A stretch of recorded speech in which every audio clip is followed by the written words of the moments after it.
कोड़ी तलाश करते करते 70 साल लग जाएगा, ऊपर उठते उठते 70 साल लग जाएगा। बोलो मुसलमानों, किसी का एक कोड़ी बराबर हक मानते हो? 70 साल जहन्नम में जाने में, 70 साल तलाश करने में, 70 साल उठने में। बताओ, अगर एक कोड़ी का ये आलम है तो 1000-2000 का आलम क्या हो? किसी का हक नहीं मारना चाहिए, चाहे भाई हो, चाहे अगर एक बाप है और 5 गो बेटा है, 5 बेटा बराबर हिस्सा सब अपनी जमीन बराबर, घर बराबर, मकान बराबर, सब बर्तन हो जो भी हो सब बराबर। लेकिन वो बाप इतना खतरनाक है, बड़का बेटा तरफ रहेगा, या तो एगो बेटा बड़ी टानेगा, या तो छोटका या तो बड़का। महिला साइला बेटा दुश्मन एक दो होता, एकदम छोटका के लिए जान, छोटके के लिए जान। हम ना मानो एकदम कुर्बा लगता नेता। लेकिन क़यामत के दिन हिसाब देना होगा।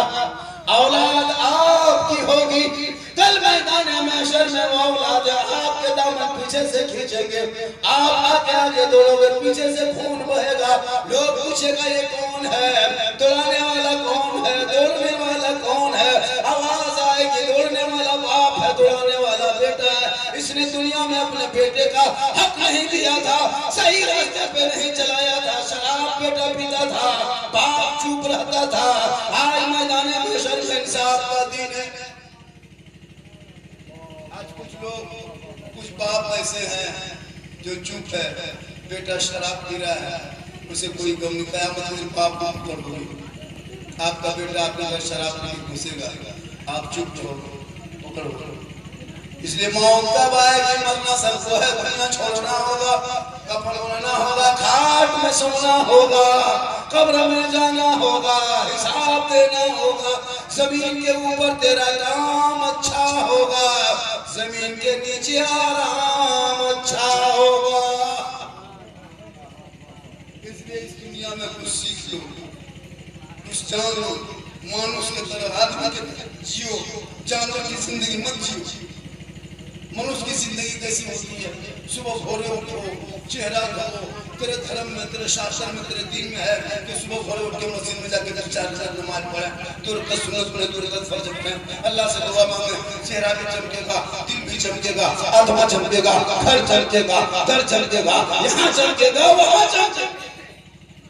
मनहूस की तरह 8 बजे सोती उठल है, मनहूस की तरह। ये फंसी पशु बकरी उठता 8 बजे, वैसे मानुस उठ रहा है। जिसको 4 बजे भर उठना है वो एकदम कान सुतल है, और 8 बजे सो के उठ के फिर हम बैठ के मुंह धोता है, उसका मुंह देखना रहता है बम पटका हुआ। नमाज पढ़ो, चेहरा चमके, रोड में देखते हैं अच्छा आदमी भोरे उठ के गैर मुस्लिम के मोहल्ले में मुझे काम करते, यकीन नहीं मानेगा, छोटा बड़ा हिंदू बरादरी में बच्चे लोग के होता है, औरतें मतलब सब निकल जाते हैं रोड पे। बिहार तक लोग पटना हाजीपुर पत्नी लेके रोड में 4 बजे भोर चल नहीं पाते, हॉर्न बजा के चलना पड़ना। इतनी भीड़ होने क्या हो गया, सब चहलकदमी के लिए उठ गया। लेकिन मुसलमान के मोहल्ले में आके देखना, मस्जिद के गेट में बैठ करके हिला रहा है, पूरा गाँव सुनसान बयाबान रेगिस्तान चट्टल मैदान, दरवाजा बंद है। 7 बजे किसी का दरवाजा खुल गया, 7 बजे किसी का दरवाजा खटखटाया, ये बिहान भोरे की काम हो, 7 बजे भोरे की काम। कहेगा इस्लाम खतरे में, खतरे में इस्लाम नहीं, खतरे में तुम हो, तेरा समाज है, तेरी इज्जत। मुसलमान का पहचान अलग है, औरतों की पहचान है सर पे घूंघट, चेहरा ढका हो, सलवार सूट हो या साड़ी हो, वो लोग दूर से पहचान लगा ये औरत है। मर्दों की पहचान चेहरे पे दाढ़ी हो, सर पे टोपी हो, कुर्ता पजामा हो, पहचान लगा दूर से मुसलमान मर्द है। औरत मर्द पहचान क्या है?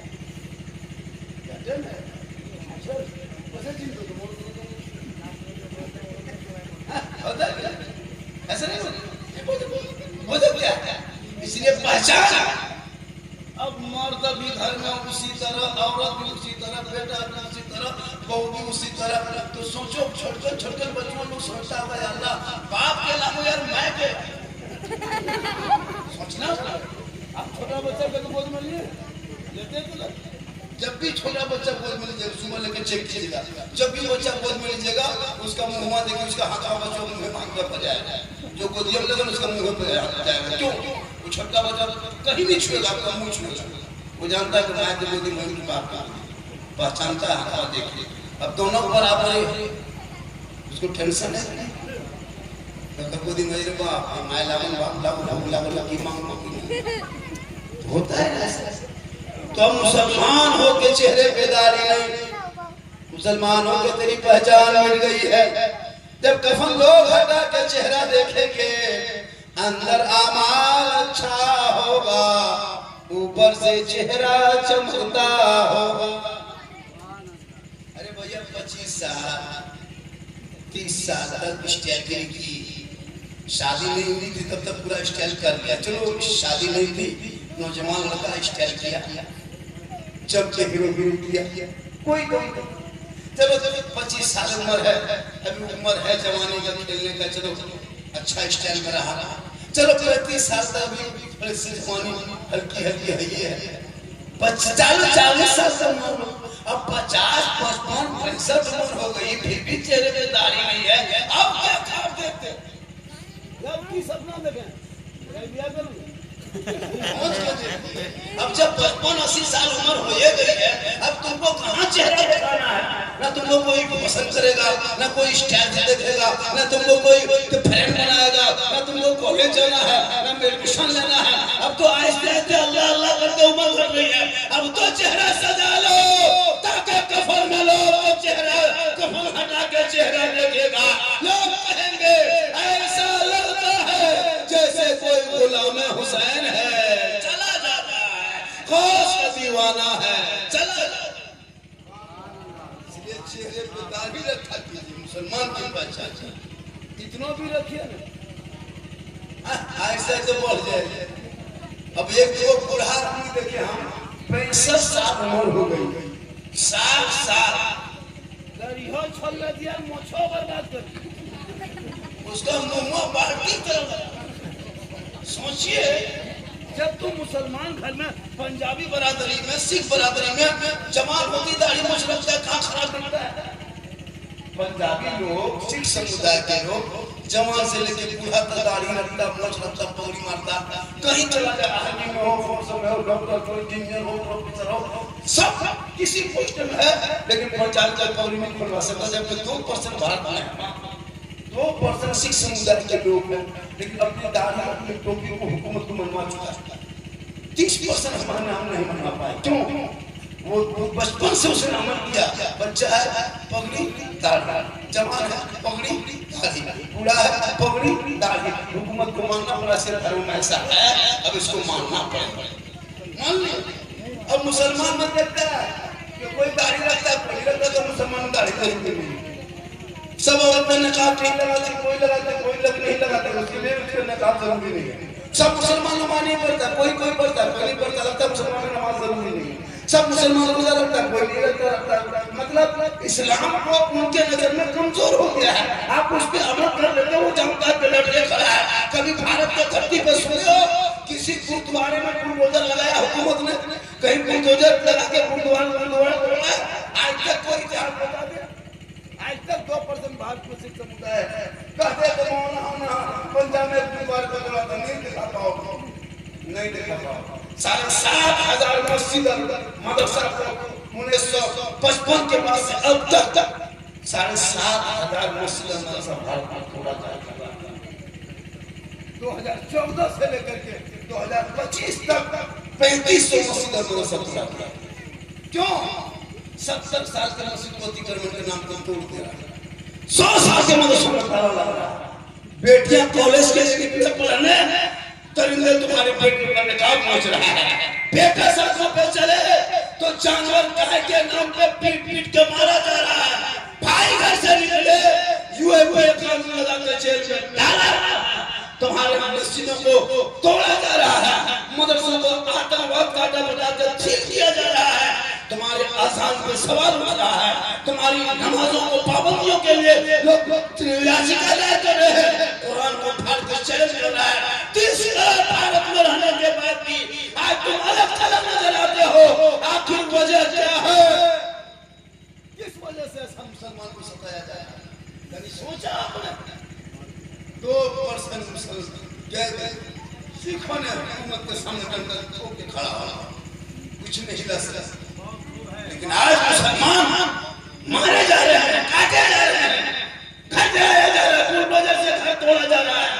4000 से ज्यादा आसाम में तोड़ा गया, उत्तराखंड में तोड़ा गया, यूपी में तोड़ा गया, मध्य प्रदेश में तोड़ा गया। मुसलमान को बुलडोजर चला रहा है। फैसला कब होगा, अदालत में क्या होगा, कोई मतलब नहीं। ये तानाशाही तेरे लिए क्यों है? अरे जब इसी भारत के धरती में 47 के जब विरोध होगा गया था, इन लोगों की आजादी में नहीं हिस्सा था। जो लोग आज मुसलमान को बांग्लादेशी बना रहा है, मुसलमान को देशद्रोही कर रहा है, मुसलमान को आतंकवाद कर रहा है, मुसलमान को टेररिस्ट कर रहा है, इन बाप दादाओं को कोई हिस्सा नहीं था। 15 साल अबुल कलाम आजाद ने जेल में चक्की पीसा है, तब भारत देश को आजादी मिली है। अशफाकुल्लाह को गोलियों से खूना है, तब भारत को आजादी मिली है। शेख बुखारी को दस्तों में धमकाया है अंग्रेजों ने, तब भारत को आजादी मिली है। अशफाकुल्लाह को गोलियों से छलनी किया, तब भारत को आजादी मिली है। मोहनी हसन को जिंदा आग में डाल दिया, तब भारत को आजादी मिली है। अल्लामा वाले शराबती को काला पानी की सजा दिया, तब भारत को आजादी मिली। फिर भी तेरे साथ ये मामला क्यों? जय हिंद का नारा लगाने वाला मुसलमान, इनकलाब जिंदाबाद भारत का धरती पे कहने वाला मुसलमान, आजादी के बाद पहला तिरंगा बनाने वाली सुरैया बानो हैदराबाद की बेटी मुसलमान, सारे जहां से अच्छा है हिंदुस्तान हमारा, हम बुलबुले हैं ये गुलसिता करने वाला मुसलमान। फिर भी तुमको देशद्रोही कहा जा रहा है। 5 साल तक इसने झंडा अपने कार्यालय में नहीं फहराया था, आज वो मुझसे देशभक्ति का सर्टिफिकेट मांग रहा है। आज वो कहता है मुसलमान को भारत में रहेगा, ये कौन रहेगा, कौन रहेगा? याद रखना, तुम्हारे साथ ये इम्तिहान है। एक हुकूमत नहीं, 1000 हुकूमत बदल जाएंगे, भारत से एक बच्चा नहीं हिलेगा। इसलिए कई देश में जितना प्रधानमंत्री का हक है, उतना मौलाना झारखंडी का हक है, जितना राष्ट्रपति का हक है, उतना गरीब मुसलमान का हक है। इसलिए कि भारत के धरती पे जब मेरे गरीब नवाज ने एक ऊंट को बैठा करके दिखा दिया था, पूरी हुकूमत हार गई थी, एक ऊंट को ना उठा सका, तो भारत के 30 करोड़ मुसलमान कैसे उठे? तेरा बेटा जब मोबाइल लेके 12 बजे रात तक दिल्ली में बैठे, कोई हक नहीं कहने का इस्लाम खतरे में है। जिनका बेटा कल में बैठ के यूट्यूब देखे, कोई हक नहीं कहने का इस्लाम खतरे में है। जिनका बेटा फ्री फायर खेल के 12 बजे रात घर घुसे, उस बाप को कहने का हक नहीं कि तुम्हारी नमाज को रोका जा रहा है। जिनकी बेटियां मोबाइल लेके चले, उस बाप को कहने का हक नहीं है कि इस्लाम के पिसा जाने का निकाल पहुंचा जा रहा है। जिनका भाई 1:30 बजे 2 बजे रात तक शराब पी के घर घुसे, उस बाप को कहने का कोई हक नहीं कि इस्लाम खतरे में है। ए मुसलमानों, याद रखो, ना इस्लाम खतरे में है, ना कुरान खतरे में है, ना मुसलमान खतरे में है, ना नमाज खतरे में है, ना अजान खतरे में है। खतरे में तो तुम हो, तेरा समाज है, तेरी सोच है, तेरा